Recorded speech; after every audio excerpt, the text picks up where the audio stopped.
वक्त एडमिनिस्ट्रेशन से पुरजोर मांग है कि ये इस बात का ध्यान रखें, इसमें गफलत न बरतें। अभी पिछले दिनों में ये 2 वाक़े जो हुए, मस्जिद पर रंग डाला गया और जामा मस्जिद पर जल चढ़ाने की बात की गई। देखिए, मुसलमानों को हमने बहरहाल समझा बुझाकर बहरहाल कोई हालात बिगड़ने नहीं दिए और न हम किसी भी कीमत पर नहीं चाहते, लेकिन जब हमें मजबूर किया जाएगा तो फिर काबू से बाहर हो जाएगा, तो फिर हालात बहुत ज़्यादा खराब हो जाएंगे। यही गुजारिश है कि इस पर ईद पर और अलविदा पर माकूल इंतजाम रहना चाहिए, बिजली पानी का, सफाई। नमस्कार, मैं हूं आपके साथ स्वाति सिंह और आप देख रहे हैं दी घंटा। दोस्तों, रमजान का पाक महीना चल रहा है और ये महीना मुसलमानों के लिए कितनी अहमियत रखता है ये आप सब बाखूबी जानते होंगे। लेकिन उसके बावजूद भी सरकार, पुलिस और तमाम हिंदू संगठनों के लोग, बजरंग दल के लोग और संघियों ने किस तरीके से इसे बर्बाद करने की कोशिश की, खराब करने की कोशिश की, ये भी तमाम वीडियोस, खबरों के द्वारा आपने देखा ही होगा।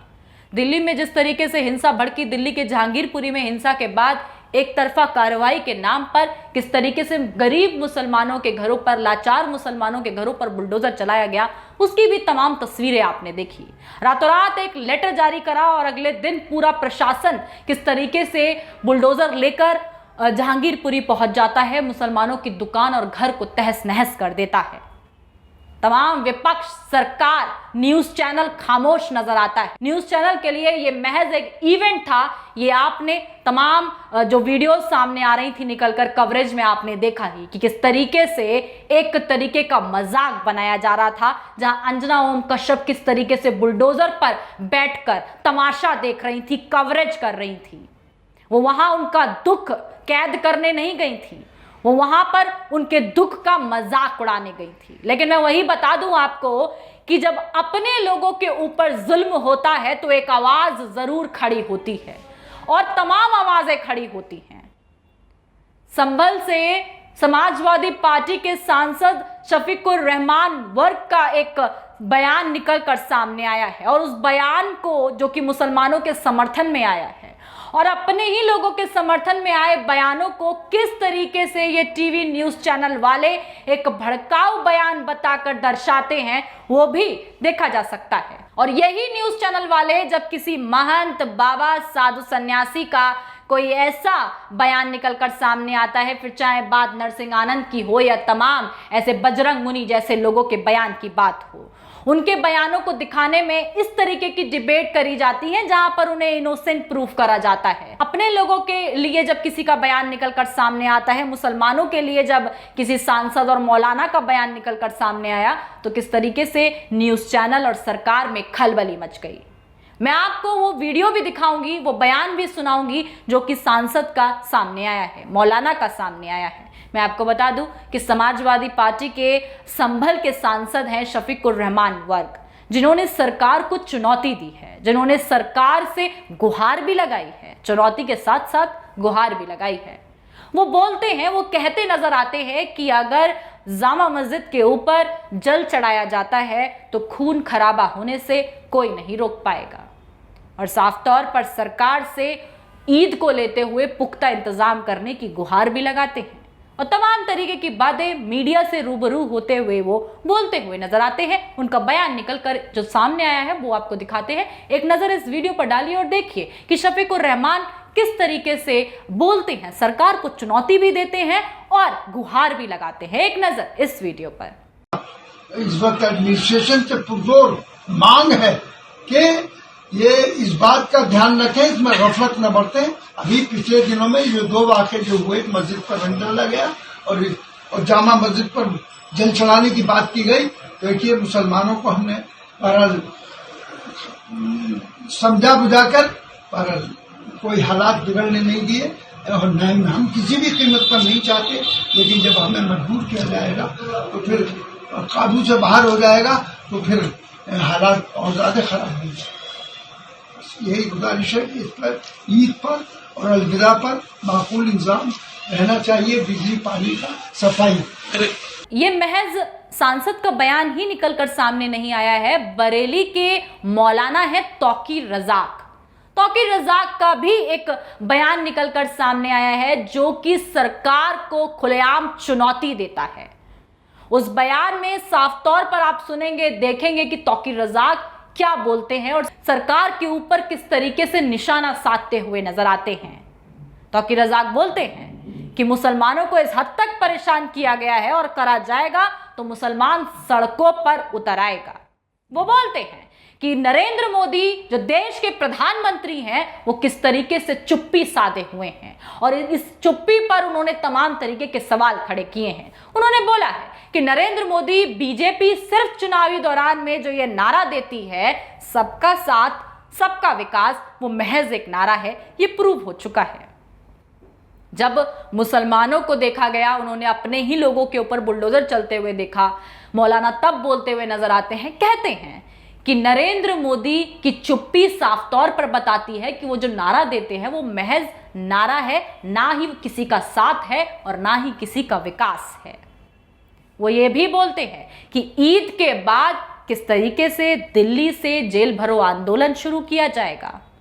वो बोलते हैं कि यहां की सरकार यहां के मुसलमानों पर जुल्म ढा रही है, यहां से निकालने की पूरी प्लानिंग करी जा रही है, एक चक्रव्यूह रचा जा रहा है मुसलमानों के लिए।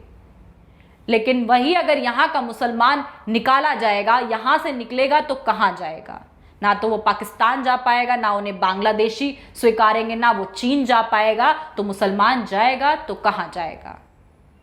उनके चुनौती भरे बयान को, उनके इस बयान को आपको दिखाएंगे, एक नज़र आप उनकी इस वीडियो पर डालिए और देखिए कि किस तरीके से तौकीर रज़ाक मीडिया के सामने बोलते नजर आते हैं कि सरकार ने मुसलमानों के साथ क्या किया है, सरकार किस तरीके से खामोश नजर आई है, कोई भी मुसलमानों के साथ खड़ा नजर नहीं आया है। चक्रव्यूह कैसे रचा जा रहा है, मुसलमानों को ज्यादा परेशान किया गया तो हिंदुस्तान में महायुद्ध छिड़ जाएगा। एक नजर इस वीडियो पर। और तासुब और नफरत, सबका विकास और सबका साथ कहने भर की बात है, वरना सच्ची बात यह है कि ये एक नारा भर है, असल में इस पर अमल नहीं हो रहा है। इसलिए मैं हुकूमत से मांग ये करता हूं कि अभी 10 दिन हैं, इन 10 दिनों में अपना तरीक़ाकार दुरुस्त कर ले, वरना हम दिल्ली से इंशाअल्लाह ये ऐलान होगा ईद के बाद कि हम देशव्यापी जेल भरो आंदोलन इंशाअल्लाह, और उसमें हिंदू मुस्लिम तमाम लोग शामिल होंगे जो अपने देश से प्यार करते हैं। देशव्यापी जेल भरो आंदोलन जिसमें हर जिले से, हर सूबे से अपने देश की एकता और भाईचारे में यकीन रखने वाले लोग और खास तौर से मुसलमान समाज के लोग, क्योंकि जब तुम हमारे साथ रहना नहीं चाहते, हम कहीं जा नहीं सकते, पाकिस्तान हमें कबूल नहीं करेगा, बांग्लादेश हमें कबूल नहीं करेगा, चाइना हमें कबूल नहीं करेगा, हम कहां जाएं? हुकूमत हमारी बात सुनेगी नहीं, हमारी बात मानेगी नहीं। कोर्ट में हमें इंसाफ की अब उम्मीद नहीं रही। कोर्ट से जिस किस्म के फैसले आ रहे हैं, मैं देख रहा हूं कि कोर्ट को नजरअंदाज कर दिया गया है, जुर्म किया है, ऑन दी स्पॉट फैसला हो रहा है। किसी पर इल्जाम लगाया गया, मुजरिम में और मुलजिम में अंतर होता है, आरोपी और अपराधी में अंतर होता है। तो आरोपी के घर पे बुलडोजर चला देना यह अन्याय है। इस किस्म के अन्याय अगर इस हुकूमत में होते रहे तो इस देशव्यापी जेल भरो आंदोलन को रोकना हुकूमत के बस की बात नहीं। और जिस दिन मुसलमान सड़कों पर आएगा उस दिन फिर किसी के कब्जे में नहीं आने वाला है, यह समझ लिया जाए। तो मैं हुकूमत को चेतावनी देता हूं, खासतौर से नरेंद्र मोदी सरकार को मैं चेता देना चाहता हूं कि अगर उन्होंने अपने इस तरीक़ेकार को फौरी तौर पर दुरुस्त नहीं किया और उनकी खामोशी, तुम सबके प्रधानमंत्री हो, तुम्हारे मुल्क में इस किस्म की बेईमानी हो रही है और तुम खामोश हो, मूक दर्शक बने हुए। देखा आपने सुना होगा कि तौकीर रज़ाक ने किस तरीके के सवाल सरकार पर खड़े किए हैं और खुलकर बताया है कि मुसलमानों को ज्यादा तंग ना किया जाए। आप इस पूरे रमजान के महीने का फायदा उठा रहे हैं। सरकार को, तमाम लोगों को यह पता है कि मुसलमान खामोश है क्योंकि उसका अभी रमजान का महीना चल रहा है और उसका फायदा उठाते हुए किस तरीके की वीडियोस सामने आ रही हैं आप देख सकते हैं। वहीं मैं आपको बता दूं कि तौकीर रज़ाक ने एक बहुत बड़ी बात भी कही है। उन्होंने बोला है कि हिंदुस्तान में दोबारा से महाभारत छिड़ने से कोई रोक नहीं पाएगा। जिस तरीके से नरेंद्र मोदी खामोश हैं, देश का प्रधानमंत्री खामोश है, महाभारत छिड़ेगा और होगा। देश में आंदोलन भी होगा और उसमें तमाम लोग मौजूद होंगे और अधिकतर मुसलमान मौजूद होगा। सड़कों पर मुसलमान उतरेगा। ये तमाम तरीके की बातें सांसद और तौकीर रज़ाक जो है मौलाना, उन्होंने कही हैं। आपने उनके बयान सुने, तमाम आपने जहांगीरपुरी की वीडियोस भी देखी हैं। वहां किस तरीके का माहौल रहा है वो भी देखा है, मुसलमानों के दर्द देखा है, मुसलमानों के आंसू देखे हैं और तमाम खबरें आप तक पहुंची हैं। लेकिन ये जब देखा जाता है कि अपने लोगों के लिए एक आवाज खड़ी होती है, उस आवाज पर आप क्या सोचते हैं? ये बयान जो निकलकर सामने आए हैं, इस पर आप एग्री करते हैं, डिसएग्री करते हैं? आप क्या सोचते हैं? आपकी क्या राय है? कमेंट कर अपनी राय जरूर शेयर करें। और अगर अभी तक आपने हमारे चैनल को सब्सक्राइब नहीं किया है तो सब्सक्राइब करना बिल्कुल ना भूलें। तमाम जानकारी और खबरों के लिए हमारे साथ बने रहें और देखते रहें दी कंटाप। धन्यवाद।